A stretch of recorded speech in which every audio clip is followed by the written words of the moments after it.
Bom dia! Bom dia a todos. Espero que todos estejam aqui comigo agora. E vamos lá, vamos nos acomodando nesse ambiente. Muito legal encontrar com todos vocês aqui.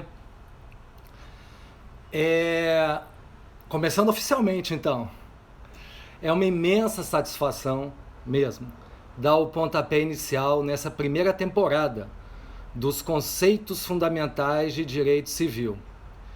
O objetivo desses 17 primeiros episódios é jogar o sarrafo para cima.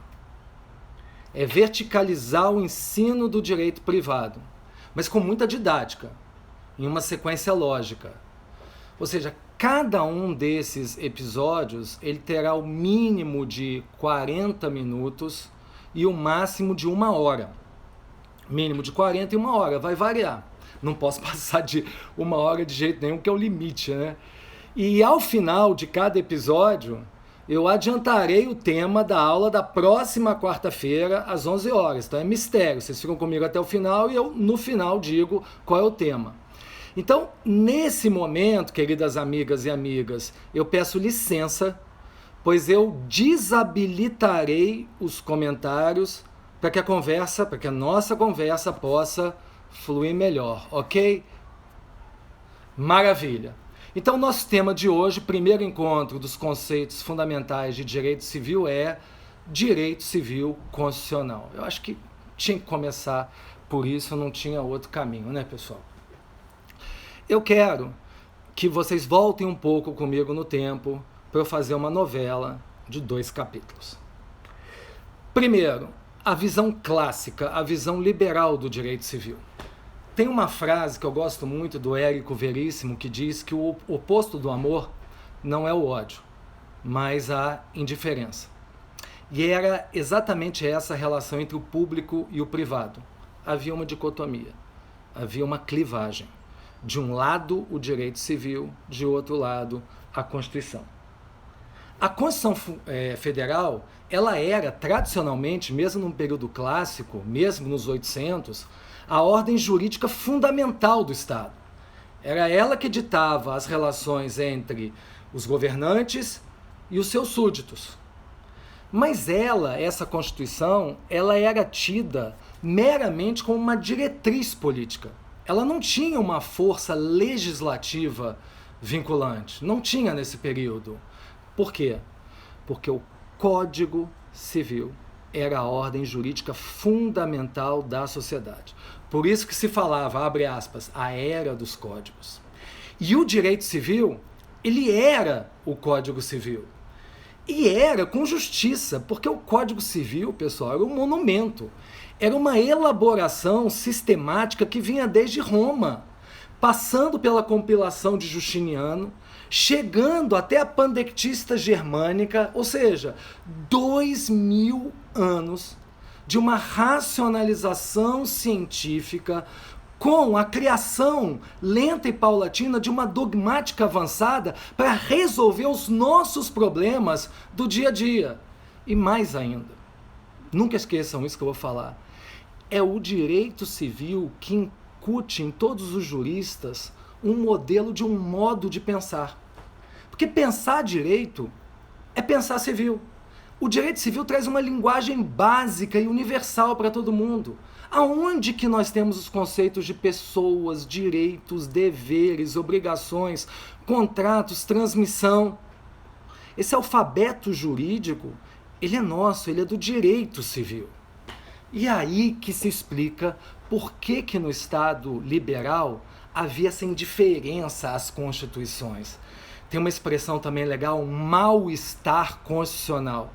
Tanto é que os direitos fundamentais, eles eram apenas direitos de defesa contra o Estado inimigo. Ou seja, o Estado era o sujeito passivo de direitos fundamentais. Nós chamamos isso de dimensão subjetiva dos direitos fundamentais. Agora, só para vocês entenderem melhor, por que essa ojeriza dos cidadãos à Constituição? Porque havia necessidade de uma proibição de intervenção estatal no espaço de autodeterminação do sujeito. Porque a lógica civil clássica, anota aí, é uma lógica proprietária.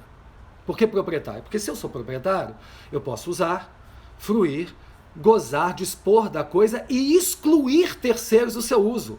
Ou seja, vocês têm um dever de abstenção com relação ao que é meu. E essa lógica proprietária, ela ingressou em toda a vida civil. Tanto que a primeira noção do que era privacidade era o quê? Right to be alone. É o direito de estar a só, de excluir vocês da minha vida. Por isso que o que se forjou, principalmente no século XIX e até metade do século XX, foi um direito civil patrimonial.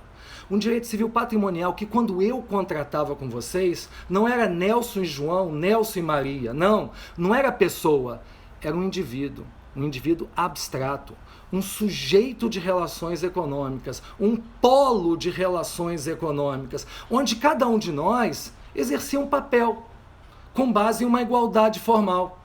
O direito civil, fazendo mais uma vez um recurso à retórica, era o direito dos três tenores: propriedade, contratos e família. Aí vocês falam, peraí, essa família também era patrimonializada?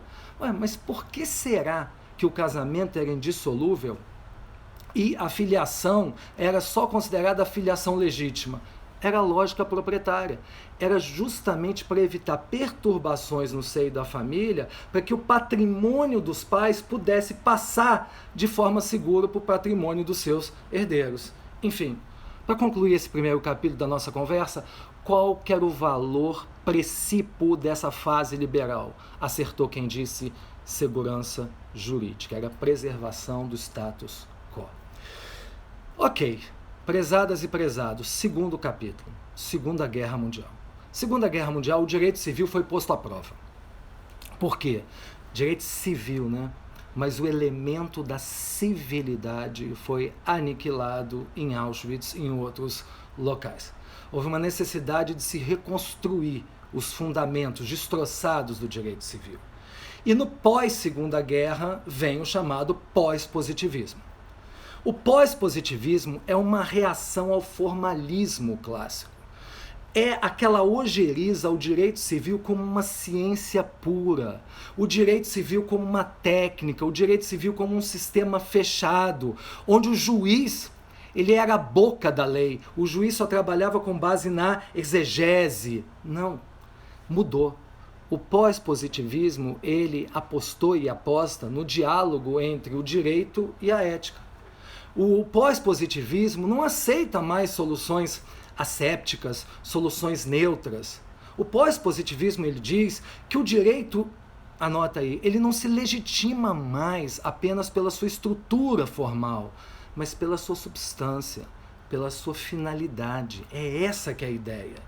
Agora, alto lá, o pós-positivismo, ele não despreza a lei, ele não despreza o direito posto, mas ele ensina que a passagem da lei ao direito é um processo contínuo, pautado em uma atividade hermenêutica.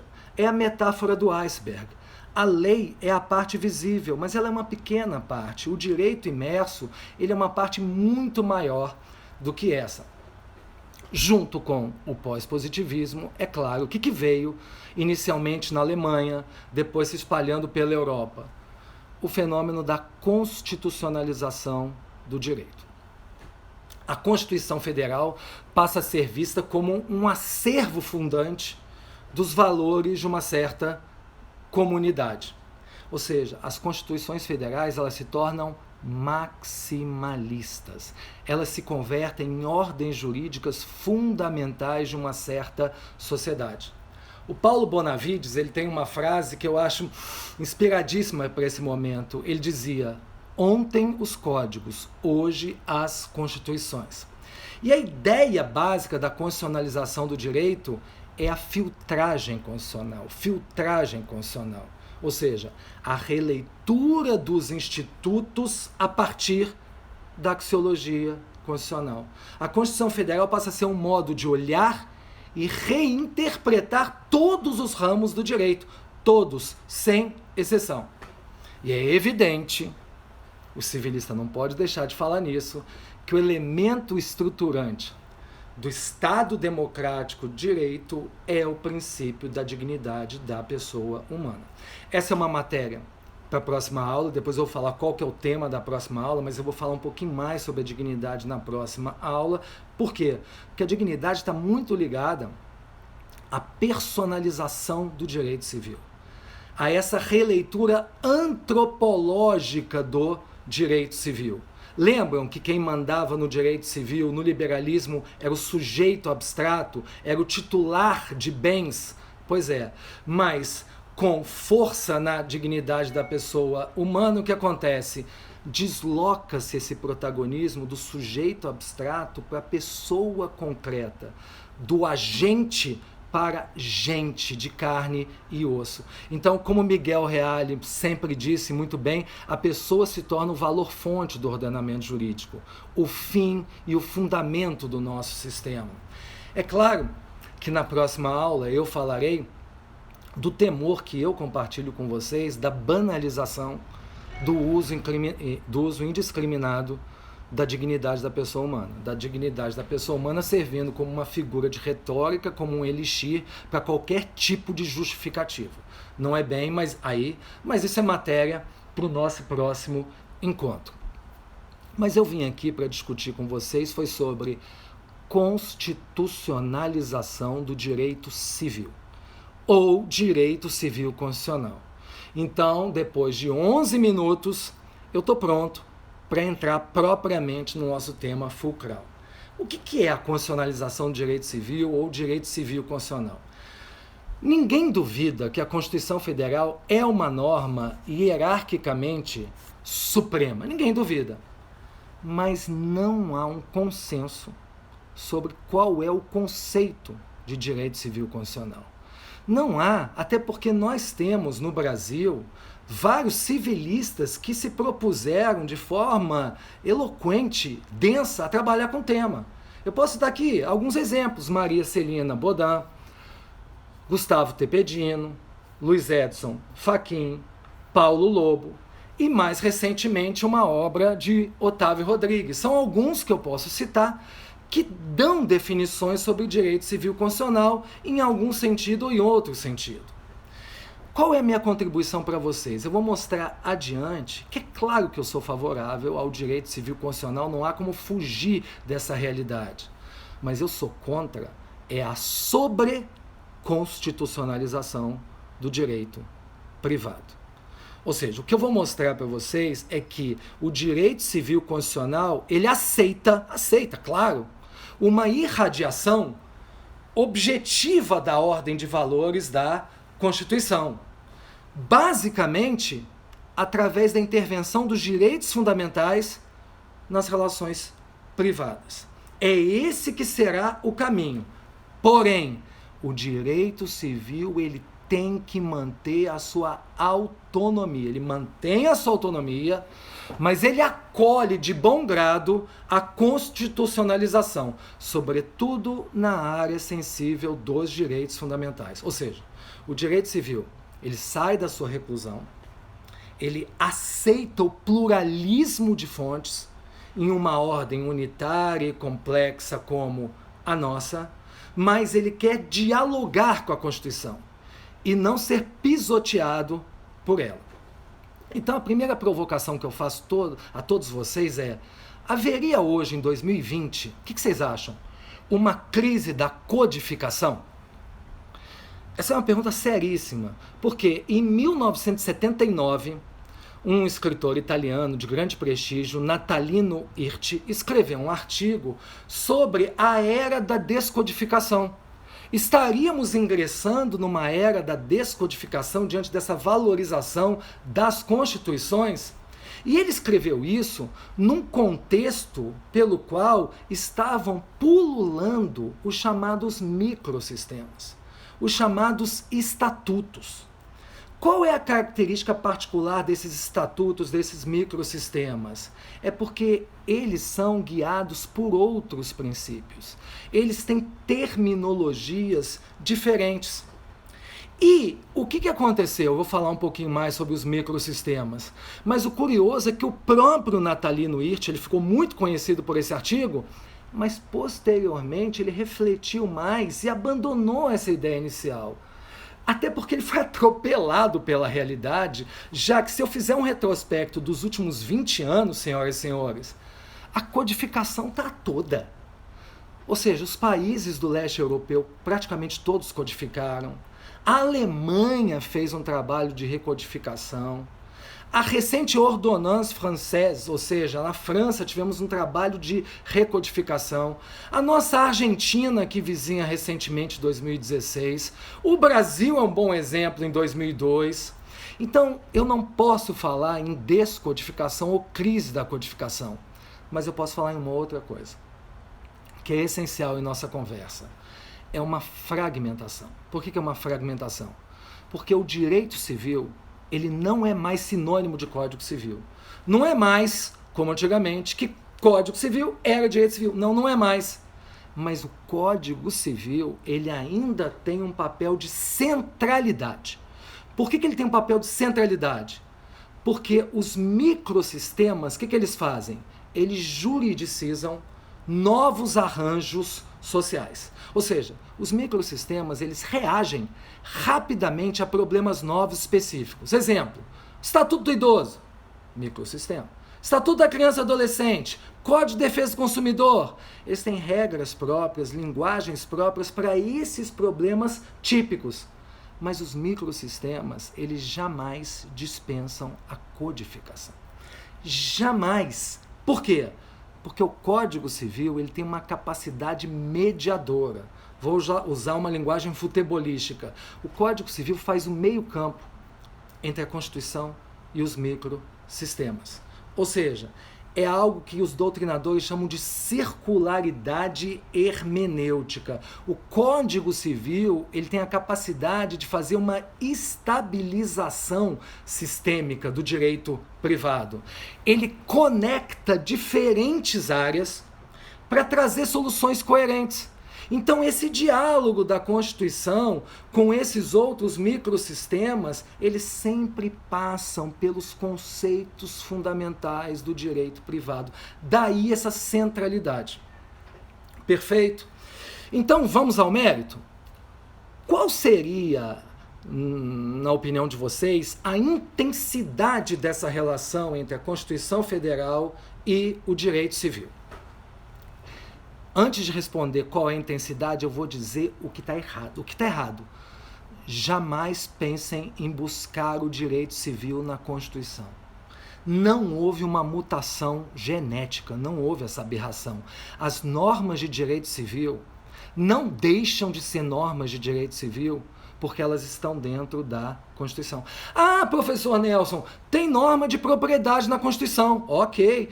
Tem norma de direito de família na Constituição? Tem. Mas continuam sendo normas de direito civil. Esse é o primeiro ponto. Então, aonde que nós encontramos o aspecto nuclear? É na tal da eficácia dos direitos fundamentais nas relações privadas. É aí. Primeiro, o que são direitos fundamentais? São princípios que expressam uma ordem objetiva de valores. Princípios que expressam uma ordem de valores objetivados na Constituição. Esses são os direitos fundamentais. Eles são bens jurídicos essenciais? Claro. Eles têm uma chamada eficácia irradiante? Tem. Mas o que mudou nos últimos anos? A tradição. Há muito tempo, os direitos fundamentais, eles possuem uma eficácia vertical. Ou seja, os direitos fundamentais, eles condicionam a atuação do Poder Executivo, do Poder Legislativo, do Poder Judiciário, para evitar abusos e para que se sejam realizados os programas constitucionais. Aí não tem nada de novo, essa eficácia vertical.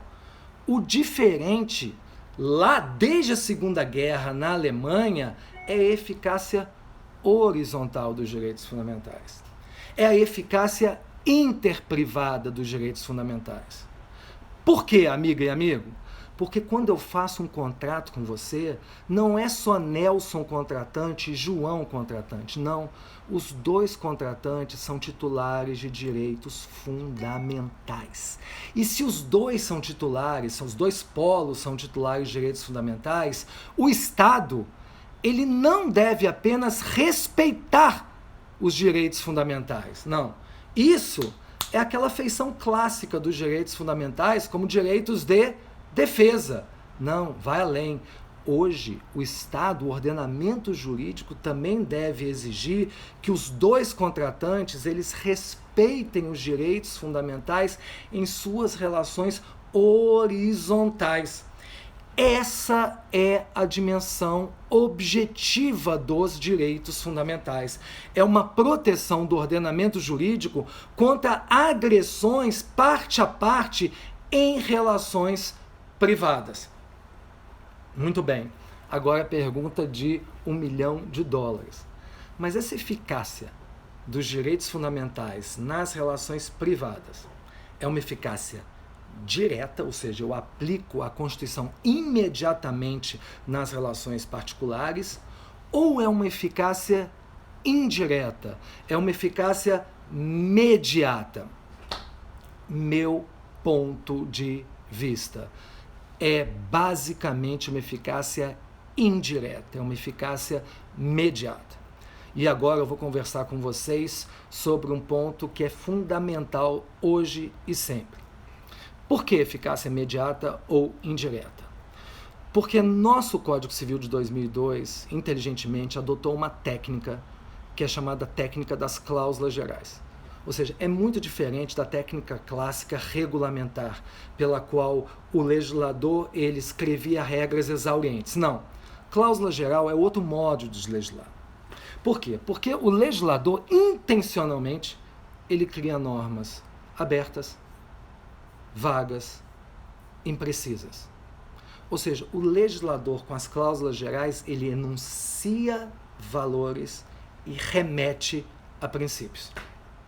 Então já deu para perceber que as cláusulas gerais do Código Civil são portas de entrada, que se abrem para o sistema de valores da Constituição Federal.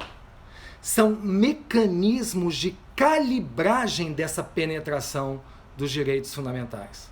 Então as cláusulas gerais são deveras interessantes porque elas atualizam conceitos, ou seja, à medida em que a sociedade vai avançando, progredindo, ela vai incorporando novos conceitos em razão da sua porosidade. Elas colmatam lacunas, elas colmatam lacunas das próprias regras que tem no Código Civil. E elas, acima de tudo, dão previsibilidade ao direito civil. Em resumo, as cláusulas gerais realizam uma fundamental mediação legislativa. Elas conciliam os valores constitucionais ali com a autonomia privada do Código Civil. Por que ela faz essa mediação? Porque a nossa liberdade, que é garantida pelo Código Civil, ela não pode sofrer uma intervenção excessiva.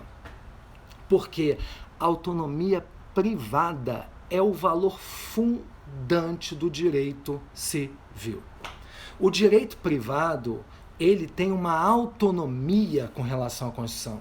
É uma autonomia metodológica, que eu disse lá no começo da minha fala, que vem lá de trás. É uma autonomia epistemológica, ou seja, quando temos direitos fundamentais para serem aplicados nas relações civis, eles que venham, mas eles venham com base em soluções intrasistêmicas, em soluções que sejam dadas pelo Código Civil. E quem vai fazer esse diálogo entre a Constituição e o Código Civil são as cláusulas gerais. Deixa eu dar um exemplo, porque eu quero ser vivo com vocês. Estamos nessa pandemia, vamos supor que vocês fazem um contrato, e é claro que contrato antigo ficou ruim para todo mundo, tem questão de alteração superveniente das circunstâncias, tem questão de onerosidade excessiva, o contrato ficou ruim para ambas as partes. Qual é a solução que o Código Civil dá se vocês, contratantes, quiserem brigar em juízo? Artigos 317, 478, ou é revisão ou é resolução judicial. Isso é ruim. Isso é ruim. Tanto a resolução como a revisão judicial, isso é uma heteronomia, isso é um juiz decidindo uma questão que diz respeito ao seu contrato com outra pessoa. Então eu pergunto, com base na cláusula geral da boa-fé objetiva do artigo 422 do Código Civil, cláusula geral da boa-fé, ou seja, boa-fé objetiva é aquela cláusula geral que permite com que as partes colaborem mutuamente, que um contratante enxergue no outro um titular de direitos fundamentais e não um ex-adverso. Com base nessa cláusula geral da boa-fé objetiva e os deveres anexos dela emanados de proteção, informação, cooperação, não pode simplesmente o juiz falar assim, olha, eu não vou fazer nem a revisão nem a resolução. Eu vou recorrer à cláusula geral da boa-fé para impor às partes uma renegociação extrajudicial, ou seja, um dever geral de renegociação que não sai de uma leitura estrita do Código Civil, mas sim sai de uma construção de uma cláusula geral do Código Civil. Até porque a renegociação é muito melhor do que a revisão-resolução, porque as partes, elas têm informações muito maiores que os juízes, elas têm elementos muito mais interessantes para chegar a um acordo. Então, esse é um exemplo claro da importância das cláusulas gerais para a realização da oxigenação do direito civil. Mas o que acontece, pessoal? O que acontece é que hoje o STF não tem essa mesma opinião que eu. O STF entende que o que predomina é a eficácia direta dos direitos fundamentais, a eficácia imediata. O STF, vocês podem ir lá em vários julgados, eles utilizam a expressão força normativa da Constituição. Da onde que eles tiram essa expressão força normativa? Foi uma aula inaugural de 1959 de um baita constitucionalista alemão, Konrad Hess, onde ele usou essa expressão força normativa. Ok, utiliza-se essa expressão muito mais no Brasil que na própria Alemanha. Mas o que eu quero dizer? Por que eu sou contra o STF nesse ponto, humildemente?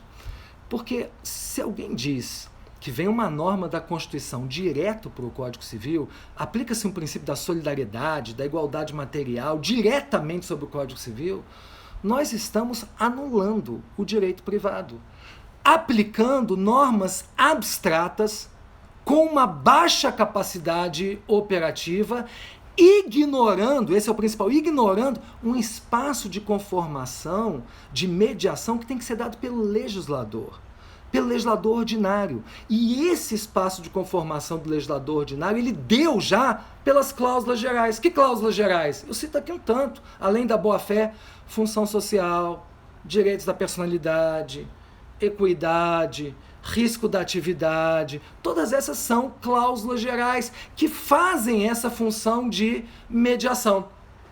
Vou dar um exemplo para vocês verem o absurdo, em alguns casos, da aplicação da eficácia direta.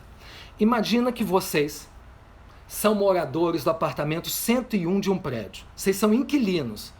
Todos os demais moradores são proprietários. Aí acabou a pandemia, um morador resolve chamar todos os outros moradores para o salão de festas, dizendo, estou pagando uma festa aqui, todo mundo vai. Mas ele não chamou você. Só você não foi convidado para descer no play e participar daquela festinha. Você pode exercer uma pretensão de reparação por dano moral contra esse morador que não te convidou, dano moral alegando que houve violação ao direito fundamental da solidariedade, da igualdade material e que ele te discriminou porque você não era proprietário, porque você era locatário. Claro que não. Isso seria um exemplo de eficácia direta, mas por que não dá para aplicar isso? Porque se esse tipo de justificativa fosse viável, gerasse uma pretensão procedente, isso seria uma espécie de paternalismo. Nós estaremos transferindo a esfera de decisão da autonomia privada para um juiz, trocar a autonomia pela heteronomia. Senhoras e senhores, eu sou fã da unidade do ordenamento jurídico. Eu acho que o sistema jurídico todo tem que trabalhar de forma coerente, mas eu sou contra a unificação do direito. Eu sou contra o fato da Constituição Federal absorver o direito civil. A dicotomia direito público-privado, a meu ver, ela continua. Ela simplesmente se tornou permeável, flexível e aberta. Mas não se anulou um ao outro. E sempre nessas horas tem algum aluno que diz, mas professor Nelson, tem um artigo 5º, parágrafo 1º da Constituição. Eu falo, o que diz o artigo 5º, parágrafo 1º da Constituição? Ele fala que as normas definidoras de direitos e garantias fundamentais terão aplicação imediata. Opa. Ela fala aplicação imediata, ela não fala eficácia imediata. O que ele quer dizer com aplicação imediata, o artigo 5º, parágrafo 1º? Ele quer dizer que, evidente, que os direitos fundamentais vinculam os particulares. Não são normas programáticas, mas a Constituição não diz em que termos é que ocorre essa vinculação, ou seja, alto lá com o andor. Uma coisa que é fundamental, não é que eu sou 100% contra a eficácia direta dos direitos fundamentais na Constituição. Eu acho que a eficácia direta pode acontecer, pode, mas como um chamado last resort, um último recurso em situações extremas. Ou seja, eu tenho a mesma visão de um jurista alemão famosíssimo, Klaus Canaris, que ele diz, olha, eficácia direta é para aqueles casos em que o legislador ele se omite em casos de grave discriminação. Aí a gente aplica como último recurso a eficácia direta. Exemplo no Brasil, onde eu achei perfeito isso. A DPF 132, onde o ministro Aires Brito, belíssima decisão, ele estendeu a união estável a casais do mesmo sexo. Ele aplicou normas da Constituição diretamente, de igualdade material, de proteção à privacidade dos casais, de normas antidiscriminatórias, para que houvesse essa união estável aos casais do mesmo sexo. Mas são situações extremas. Só uma coisa, gente, agora eu vou falar como civilista que eu sou, né? Mesmo quando se aplica eficácia indireta, através das cláusulas gerais, eficácia indireta, para fazer essa conformação entre os direitos fundamentais e a autonomia privada, não pode o juiz simplesmente usar de discricionariedade, de solipsismo, de achar que aquilo ali naquele dia é bacana. Não. É muito importante que nós, doutrinadores, possamos fixar standards, critérios objetivos de ponderação de bens. Então eu vou dar 3 critérios objetivos para tornar essa eficacização mediata bem previsível. Primeiro deles, olha lá, quanto maior o grau de assimetria das partes, maior a vinculação do caso aos direitos fundamentais. Quanto maior a igualdade das partes, menos direitos fundamentais e mais autonomia privada. Então, num contrato interempresarial entre 2 empresários, por que a lei da liberdade econômica valorizou tanto a autonomia privada deles? Porque eles estão em posição igual. Então, acima de tudo, a autonomia privada. A boa-fé objetiva e a função social do contrato entram, mas entram numa posição subsidiária. Agora, e se for uma relação intercivil entre 2 civis? Aí eles já não estão em posição de igualdade plena, estão em posição de quase igualdade. Então, diante dessa quase igualdade, já é algo possível e viável uma influência maior das cláusulas gerais, da boa-fé objetiva e da função social do contrato e do equilíbrio contratual que materializam o princípio constitucional da solidariedade. Agora, gente, continue. Se for uma relação de consumo, um contrato de consumo, aí a simetria é clara. Aí a posição de assimetria é evidente. E o fornecedor, ele entra numa situação que os doutrinadores chamam de poderes privados. É como se fosse o Estado nos poderes públicos. Eles passam a ter a mesma situação de supremacia do Estado, poderes privados. E é aí sim, nessas situações que nós abrimos alas para a entrada dos direitos fundamentais, através da mediação de normas do direito do consumidor e das cláusulas gerais do Código Civil. Então, Esse é um primeiro critério objetivo bacana aí de ponderação de bens. O segundo critério, a natureza da questão. Eu faço uma pergunta para vocês. Aonde que vocês acham que os direitos fundamentais penetram mais?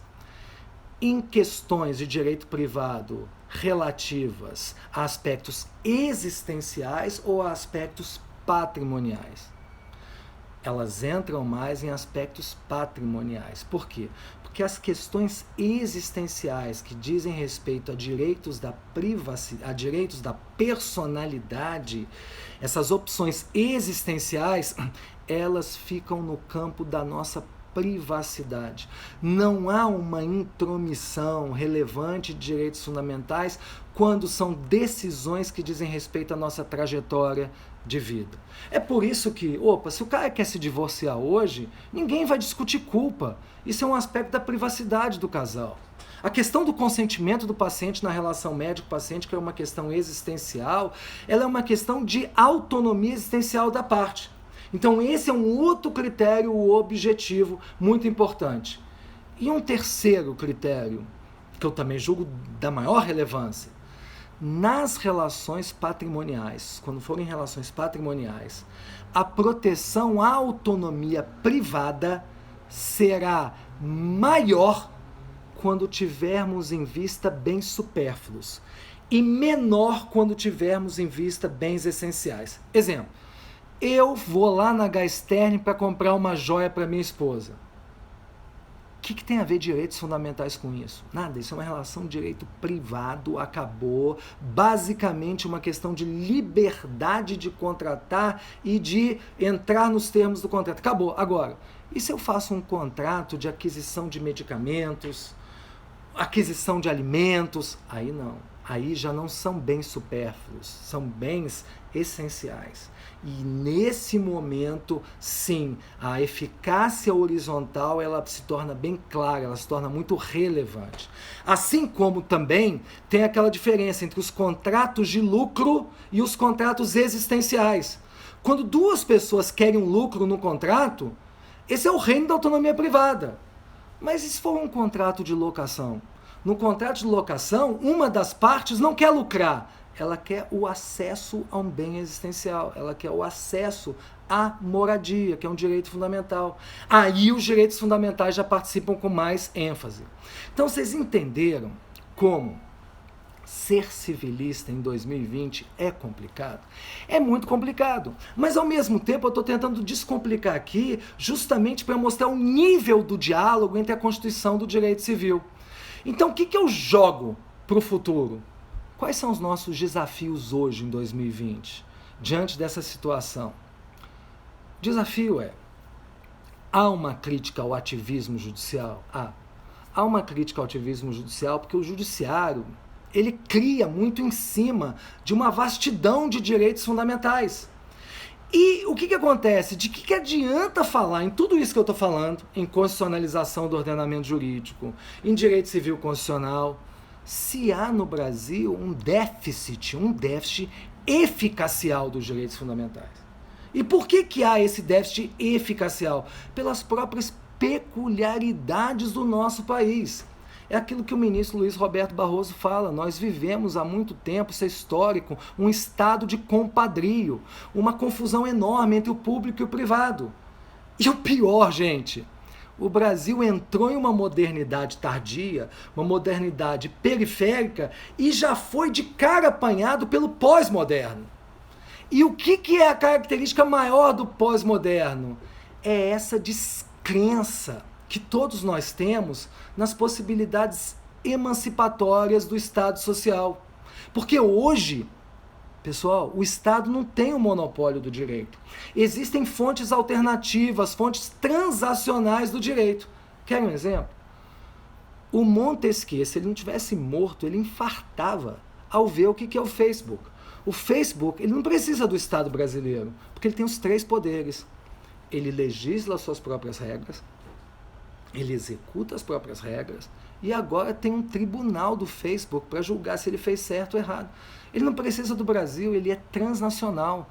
Amanhã tem alguma dificuldade aqui no direito brasileiro, ele está escorado na sua fluidez. É isso mesmo. Ou seja, a partir desse momento, nós temos que fazer o quê? Qual que é a saída? Eu não vim aqui só para dizer problemas. Essa parte final aqui da nossa discussão é, se você é um civilista, qual que é a saída? É criar mais direitos fundamentais? Não. A gente não precisa. A saída é a reconstrução de uma teoria do direito civil com uma coesão conceitual para enfrentar esses desafios da hipercomplexidade das relações privadas. Então, eu, Nelson, sugiro 2 passos para o direito civil, sendo o direito civil constitucional, mas 2 passos além. Vocês estão anotando? Primeiro, accountability. Essa palavra é mágica. O que quer dizer accountability? Nós não temos que pensar mais no direito civil criando direitos fundamentais, e sim criando procedimentos. Ou seja, o que nós temos que ter são padrões, critérios para que haja uma segurança jurídica na aplicação das normas. Por que eu estou doido para a Lei Geral de Proteção de Dados entrar em vigor agora, em 2020? Justamente para ela dizer os critérios objetivos pelas quais determinado provedor, fornecedor de dados, ele está atuando regularmente ou irregularmente. Para que essa cláusula geral do Código Civil do risco da atividade, ela não fique fluindo ao sabor de decisões erráticas, não, critérios objetivos de accountability. Essa é a minha primeira aposta para o futuro do direito civil. Segunda aposta, outra expressão anglo-americana, private enforcement. Anote aí, o que é o private enforcement? É um reforço da autonomia privada, mas não é um reforço da autonomia privada em direitos, é um reforço remedial. Ou seja, o ordenamento jurídico ele tem que conceder a cada um de nós remédios para que nós possamos, em cada contexto específico, dizer qual é o remédio que nós queremos utilizar. Pessoal, remédios, quando a gente traz para o português, remedies, é a ideia de uma pretensão, ou seja, qual é a resposta que nós queremos dar a uma determinada violação a direitos fundamentais. Então, hoje no Brasil fala assim, alguém violou meus direitos fundamentais, eu quero exercer, qual a pretensão? Reparação de danos, isso é muito pobre.